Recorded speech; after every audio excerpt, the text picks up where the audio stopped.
Guys, it's Jessica. I have a book haul today. I have 18 books to haul. I went to many trips to Amazon, Barnes& and Noble to raid the bargain book section, and then also to this little used bookstore that's by my house called Colorado Used Bookstore. Ooh, inventive, but it is an awesome bookstore. It's huge. I'm surprised. Most of the time, used bookstores around here are pretty tiny, but this place is massive. It's not warehouse big, but it's pretty big. And so I'm going to go through the books in no special order and chat a little bit about what I know about them, which I'm going to warn you isn't a lot, but we'll do what we can. So first I have Little Bee by Chris Cleave. I don't know much about this book, and they made it that way on purpose if you've ever read the back. I know this book got amazing reviews. It came out quite some time ago, and I never got an opportunity to read it because I was in school and I was busy, and now I'm less busy, so now I can read it. And so I'm really excited because everyone who read it loved it, so I'm excited to love it, whatever it may be. The next one I got, Rainbow Rowell Landline. I know that this book has to do with a telephone call, bringing up the past kind of a thing. I've heard a bit about it on BookTube, but I've intentionally avoided spoiler reviews because I want to read it on my own and I don't want any preconceived notions. But I am really excited to read this. This will be up near the front of my TBR for sure. The next one I picked up was from Barnes & Noble Bargain Book, and it's called It's Hard Not to Hate You. It's by Valerie Frankel. This one is about a girl who goes to her therapist and says she's not doing well, and the therapist tells her to just let go of her hate, as in, talk about why you hate people. And she takes it, from what I read about the synopsis, she takes it to the extreme, and she talks to people about why she hates them. And so it just seems like a really short, really fun read. Just a contemporary light fluff novel, so I'm excited to read that one. And the next one is called A Grown-Up Kind of Pretty by Jocelyn Jackson. This is about three sisters who find some graves in their backyard, and I assume how they go about figuring out what happened and then protecting each other from whatever it was. That's what it sounds like from the synopsis. So it just sounded like something that's a little out of my normal reading comfort zone. So I figured I'd try something new and exciting, and that was what I chose. The next one was a challenge read for next time I go on vacation or on a trip. And so it's Les Mis by Victor Hugo. And I don't like the cover. I think the original cover was a lot better, but I couldn't find it. And this one was on the bargain books for like $5, and I was like, heck yeah. So it's huge, obviously. I mean, it's like half my face. It's a pretty big book. So it's definitely going to be like a challenge read, like go on vacation for a week and try to finish. How many pages is this? Oh my gosh. It is 1,232 pages. So, go on vacation for a week and finish 1,200 pages. I'm excited though. I've seen it on stage a few times. I have not seen the movie, so I'm excited to see how the book differs from the stage. So yeah, there's that one.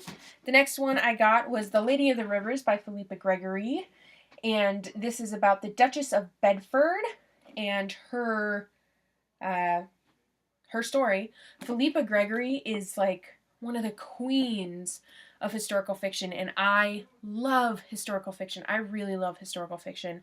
It's probably my most owned genre and most read genre, so I'm excited to dip into one of the greats for sure.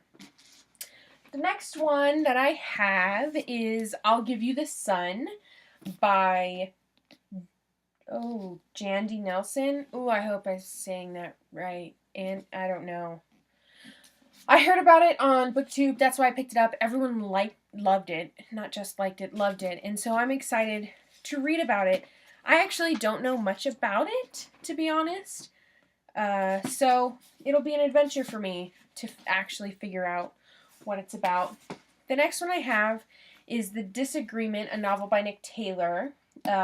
This is another historical fiction. This is a Civil War historical fiction, which is something I haven't read too much of. I think I've read one. My favorite historical fiction is World War II historical fiction. I just love the whole World War II setting, and so I'm excited to see if I love American Civil War as much.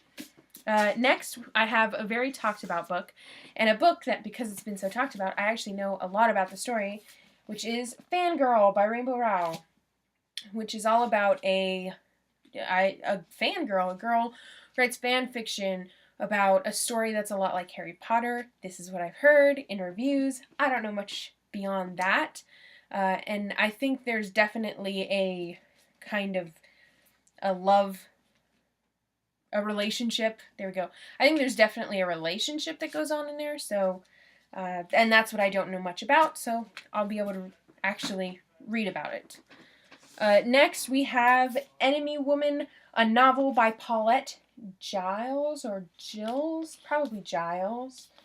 And this one is another historical fiction, and this is another American Civil War historical fiction. So I'm excited to learn a little bit more about that war in historical fiction. This is a little fluff contemporary. There's a Cake in My Future by Kim Gruenfelder. The name's right there. Gruenfelder. I'm probably pronouncing that wrong, and I apologize. But this is about a girl who all her girlfriends are getting married, and she's still not even engaged, so they have this little superstitious ritual kind of thing where you pull ribbons from the cake, and she pulls the ribbon that says she's going to get married. And so it's just her story about her getting married. The next one I picked up was The Narrow Road to the Deep North by Richard Flanagan. I picked this up because of another booktuber review recently, and she talked about how it really made her think and it really made her reflect on life, and I really enjoy books like that. It's one of the reasons I really enjoy travel memoirs, because I like to think about what I'm reading. I really like to, I mean, everyone loves their contemporary fluffs, but I think also a lot of us really like those impactful books that are like, maybe you should think about your life a little more beyond, you know, the everyday normal.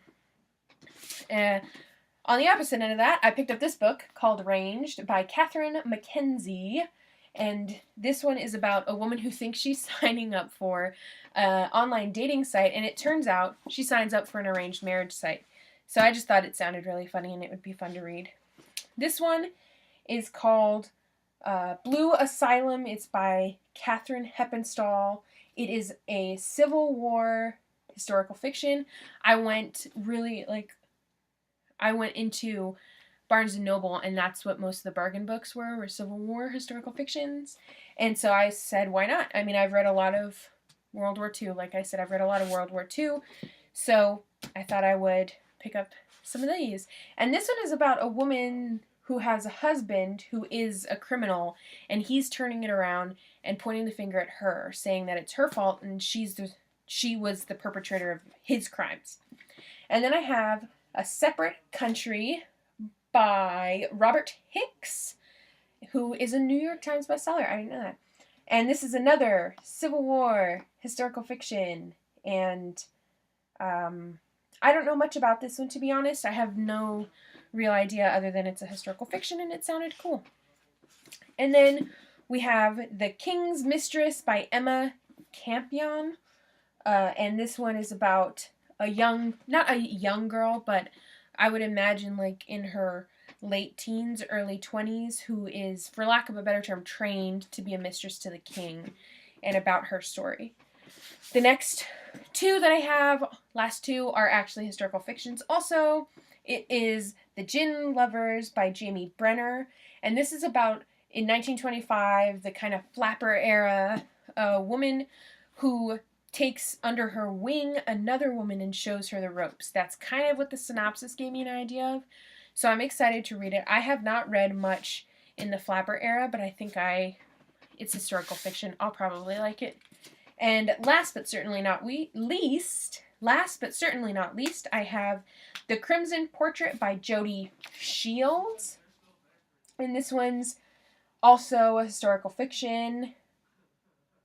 And I don't know much about this one, to be honest, other than it happens in a military hospital. So that was the background. And the last amazing historical fiction that I read was The Golden Hour, and that one also happened in kind of that setting.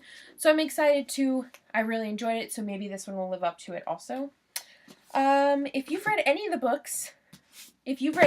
books in this haul, please let me know down below what you thought about them. Make sure to like and subscribe if you want to see my reviews of these.